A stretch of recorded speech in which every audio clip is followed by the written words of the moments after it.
कहते हैं रोशनी या फिर प्रकाश मानव की एक अति महत्वपूर्ण, मूलभूत और ना टाली जा सकने वाली आवश्यकता है। सदियों से मानव की इस मूलभूत आवश्यकता का पूरक हमारा सन, हमारा सूर्य, हमारा प्यारा सूरज चाचा रहा है।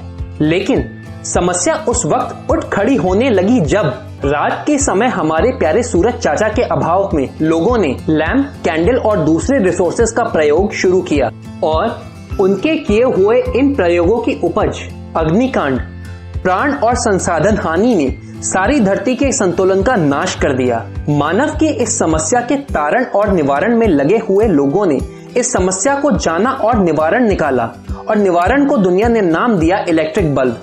तो आइए जानते हैं कहानी इलेक्ट्रिक बल्ब की। बात है साल 1802 की। हम्फ्री डेवी नाम का एक मशहूर ब्रिटिश मूल का साइंटिस्ट सामने आया जिसने इलेक्ट्रिसिटी यानी बिजली के साथ एक एक्सपेरिमेंट किया और निर्माण किया एक इलेक्ट्रिक बैटरी का। दुनिया में मौजूद हर बैटरी की तरह इस बैटरी में भी दो इलेक्ट्रोड्स थे, एक था कैथोड, दूसरा था एनोड। डेवी की सोच सीधी थी, उनका मानना सीधा था। तो बैटरी के पॉजिटिव टर्मिनल से निकलने वाले इलेक्ट्रॉन्स जब कार्बन के अंदर फ्लो करके बैटरी के नेगेटिव टर्मिनल पर जाने की कोशिश करेंगे तो कार्बन के इंटरनल रेजिस्टेंस या फिर अंदरूनी प्रतिरोध के कारण वो अपनी एनर्जी को, अपनी ऊर्जा को लाइट और हीट के फॉर्म में रिलीज करेंगे। डेवी की सोच सही साबित हुई और कार्बन का टुकड़ा चमक उठा और दुनिया ने इसे नाम दिया इलेक्ट्रिक आर्क लैंप। दुनिया के 8वें अजूबे और डेवी के इलेक्ट्रिक आर्क लैंप की एक खामी थी। खामी यह थी कि डेवी का इलेक्ट्रिक आर्क लैंप जब ग्लो किया तो उसकी ब्राइटनेस, उसकी रोशनी प्रैक्टिकल यूज के लिए एक तो बहुत ज्यादा थी और वो 30 मिनट से ज्यादा अगर जलाया जाता तो अपनी ओवरहीटिंग के कारण उसके फ्यूज होने का खतरा बहुत बढ़ जाता था। कहानी आगे बढ़ती रही, इन्वेंटर्स पे इन्वेंटर्स और साइंटिस्ट पे साइंटिस्ट आते गए और बल्ब के डिजाइन में सुधार करने की असफल कोशिश करते रहे। लेकिन आने वाले अगले 70 सालों तक डेवी के इलेक्ट्रिक लैंप की बादशाहत को खत्म ना कर सकी। इसी कड़ी में वॉरेन ड्रू और विल्सन स्वान जैसे नाम भी शामिल थे।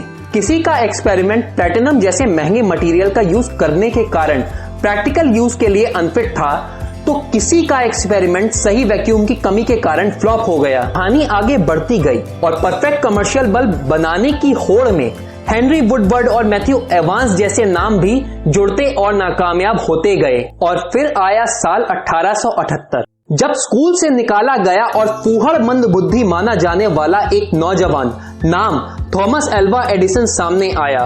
तारीख थी 14 अक्टूबर और साल था 1878। एडिसन ने दुनिया को उस वक्त हैरान कर दिया जब इम्प्रूवमेंट इन इलेक्ट्रिक लैंप्स नाम से अपना पहला पेटेंट फाइल किया।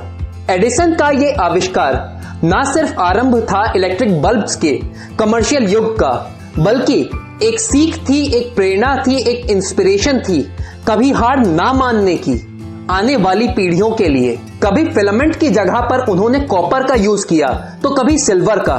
जब इससे भी बात नहीं बनी तो शेप और साइज तक पर काम कर डाला। लेकिन जो बात एडिसन को बाकियों से अलग बनाती थी वो यह कि उन्होंने दूसरों के इन्वेंशंस की गलतियों से सीख ली और दूसरों के बल्ब में आने वाली खामियों के ऊपर शोध किया, काम किया। बल्ब जल्दी फ्यूज ना हो इसके लिए सबसे पहला काम उन्होंने फिलामेंट के ऊपर किया। वो समझ गए अगर बल्ब को टिकाऊ बनाना है तो फिलामेंट ऐसा चुनना होगा जिसका मेल्टिंग पॉइंट बहुत हाई हो। उन्होंने मेटल्स से लेकर नॉन मेटल्स और मेटेलॉइड्स तक ट्राई कर डाले लेकिन फेल हो गए। लेकिन कुछ कर गुजरने का जज्बा रखने वाले हमारे प्यारे एडिसन कहां रुकने वाले थे। सारा कुछ ट्राई कर लिया और जब कुछ ना मिला तो एंड में आया टंगस्टन। टंगस्टन की खासियत यह थी कि उसका मेल्टिंग पॉइंट बाकी मटेरियल्स की कंपैरिजन में काफी हाई था। एडिसन इस मटेरियल का यूज समझ गए और बिना कोई वक्त गवाए इस मटेरियल का यूज बल्ब में कर डाला। इस मटेरियल को ओवरहीटिंग का सामना ना करना पड़े इसके लिए उन्होंने सही वैक्यूम का भी ध्यान रखा। जैसे ही इन परिस्थितियों, इन कंडीशंस का योग बना, सहयोग बना, ना सिर्फ एडिसन का बल्ब जल उठा, साथ ही साथ दुनिया को उसका पहला कमर्शियल लाइट बल्ब भी मिल गया। लेकिन कहानी यहाँ पर खत्म नहीं हुई। जिस एडिसन को कल तक स्कूल से मंद बुद्धि कहकर निकाल दिया गया था, आज उसी एडिसन को एटयूसी मेडल जैसे ना जाने कितने बड़े बड़े अवार्ड से सम्मानित किया जा रहा था। लाइट बल्ब और इलेक्ट्रिक लाइट की इस खोज में आगे भी ट्यूबलाइट, CFL और LED जैसे और बेहतर इन्वेंशंस हुए और बेहतर आविष्कार हुए। लेकिन बुरी बात बस इतनी सी है कि एडिसन जैसा दूसरा फिर से कोई इन्वेंटर, कोई साइंटिस्ट, कोई रिसर्चर इस धरती पे पैदा नहीं हुआ।